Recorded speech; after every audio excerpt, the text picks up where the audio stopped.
بنی اسرائیل وہ قوم ہے کہ 1400 سال تک مسلسل نبی اس قوم کے اندر موجود رہے۔ کوئی بھی لمحہ، کوئی دن، کوئی رات ایسی نہیں گزری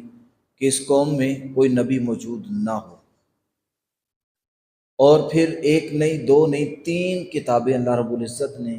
اس قوم میں نازل فرمائی، تورات، زبور، انجیل۔ یہ بنی اسرائیل کے اوپر ہی جو ہے وہ نازل کی گئی۔ تو اتنا اللہ رب العزت کا اس قوم کے اوپر فضل، اللہ نے خود فرمایا یا بنی اسرائیل اذکروا نعمتی التی انعمت علیکم وانی فضلتکم علی العالمین۔ اے بنی اسرائیل، یاد کرو میری نعمتوں کو جو میں نے تمہارے اوپر نازل فرمائی، اور اس وقت کی تمام قوموں کے اوپر میں نے تمہیں فضیلت عطا فرمائی، لیکن پھر بھی تم اللہ کے نافرمانی کرنے سے باز نہیں آئے۔ جو آیت مقدسہ میں نے آپ کے سامنے تلاوت فرمائی، اللہ رب العزت نے اس میں ایک واقعہ کا ذکر فرمایا ہے۔ فرمایا وَإِذْ قَالَ مُوسَىٰ لِقَوْمِهِ، اور جب موسیٰ نے اپنی قوم سے کہا کہ بے شک ان اللہ یأمرکم ان تذبحوا بقرہ، اللہ تمہیں ایک گائے ذبح کرنے کا حکم دیتا ہے۔ گائے کیوں ذبح کرنے کا حکم دیا گیا؟ اس کو امام ابن جریر الطبری نے اپنی سند کے ساتھ اس واقعہ کو ذکر فرمایا ہے کہ بنی اسرائیل کے اندر ایک شخص تھا جو کہ بہت زیادہ مالدار تھا، اور اس کی خوبصورت عورت تھی، لیکن اس کی اولاد نہیں تھی۔ آگے وراثت میں اس کا ایک بھتیجا ہی آتا تھا، لیکن وہ اپنی چاچی پر فارفتہ ہو گیا، اور اس نے اپنے چاچے کو قتل کر دیا۔ تو وہی شخص جس نے قتل کیا ہے حضرت موسیٰ کلیم اللہ کے پاس جاتا ہے، اے اللہ کے نبی، میرا چاچا قتل ہو گیا ہے اور قاتل کا پتہ نہیں چل رہا، آپ اللہ کے نبی ہیں، آپ ہمیں خبر دیں کہ قاتل کون ہے۔ حضرت موسیٰ کلیم اللہ نے لوگوں کو جمع کیا اور فرمایا کہ بھائی لوگوں، دیکھو قاتل تو تمہارے اندر ہی موجود ہے،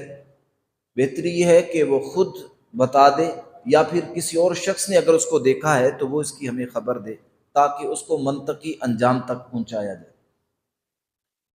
تھوڑے دن گزرے تو کوئی بھی شخص باہر نہ نکلا، پھر وہی شخص جو قاتل تھا وہ پھر حضرت موسیٰ کے پاس آیا، اے اللہ کے نبی، ابھی تک تو کوئی خبر نہیں آئی، میرے چاچا کا قتل ہوا ہے۔ اللہ رب العزت نے فرمایا اگر تم قاتل کا پتہ کرنا چاہتے ہو، اللہ رب العزت نے فرمایا کہ پھر ایسا کرو، ان اللہ یأمرکم ان تذبحوا بقرہ، پھر تم ایک گائے کو ذبح کرو۔ جب یہ بات حضرت موسیٰ کلیم اللہ لے کر آئے تو قوم کے لوگوں نے آگے سے جواب دیا، قالوا اتتخذنا ہزوا، اے اللہ کے نبی موسیٰ، ہم آپ سے قاتل کے بارے میں معلوم کر رہے ہیں کہ قاتل کون ہے، اور آپ ہمیں گائے ذبح کرنے کے بارے میں بتا رہے ہیں، یہ بات کوئی ملتی جلتی نہیں ہے، کیا آپ ہم سے مذاق کر رہے ہیں؟ ہزوا کا معنی ہے مذاق کرنا۔ حضرت موسیٰ کلیم اللہ نے آگے سے جواب دیا، قال اعوذ باللہ، میں اللہ کی پناہ میں آتا ہوں، ان اکون من الجاہلین، کہ میں یہ کر کے جاہلوں میں سے ٹھہر جاؤں، یعنی تم سے مذاق کروں، تم مجھ سے قاتل کے بارے میں، اللہ کی حدود کے بارے میں پوچھ رہے ہو، اور میں نبی ہو کہ تم سے آگے سے مذاق کروں، اس عمل میں اللہ کی پناہ میں آتا ہوں۔ یعنی مذاق، اس سے اللہ کے نبیوں نے بھی جو ہے اس سے پناہ طلب کی ہے۔ تو آگے سے پھر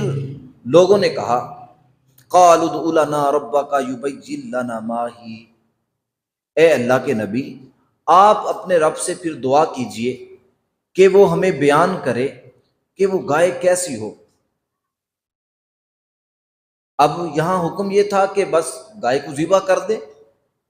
اور جو اس کے بعد جو حکم اللہ کے نبی نے بیان فرمانا ہے اس کو پورا کریں، لیکن آگے سے وہ ہٹ درمیوں پہ آ گئے، پوچھنے لگے کہ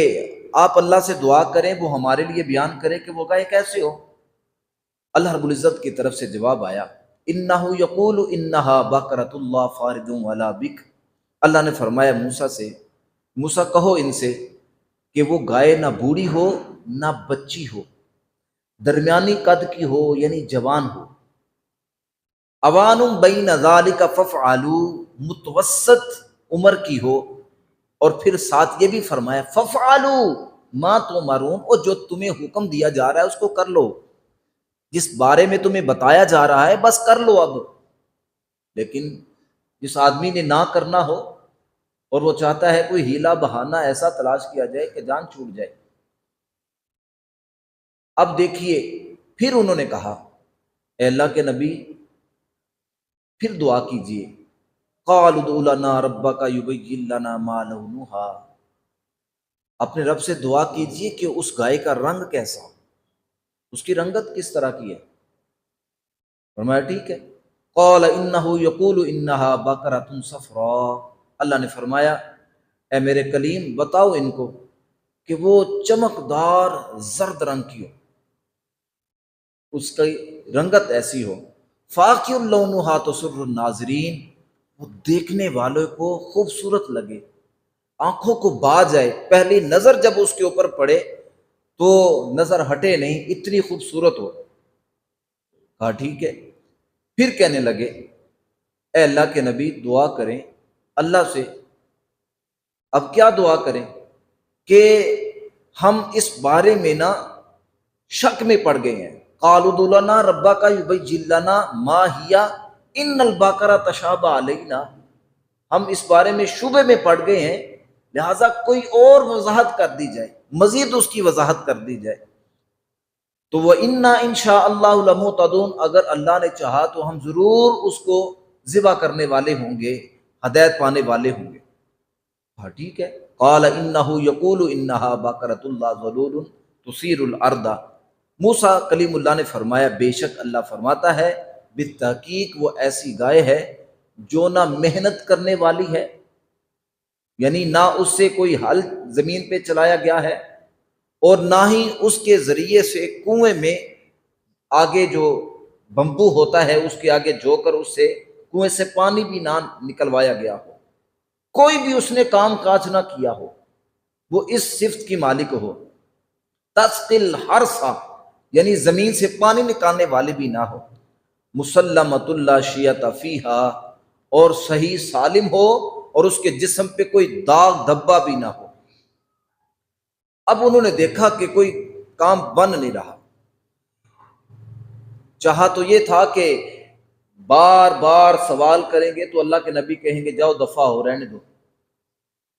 تم لوگ تو کرنا ہی نہیں چاہ رہے۔ لیکن یاد رکھیں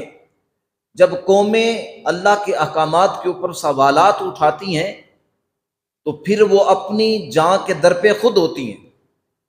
اپنی جان کو مشکل میں خود ڈالتی ہیں۔ ایسے ہی بنی اسرائیل نے کیا،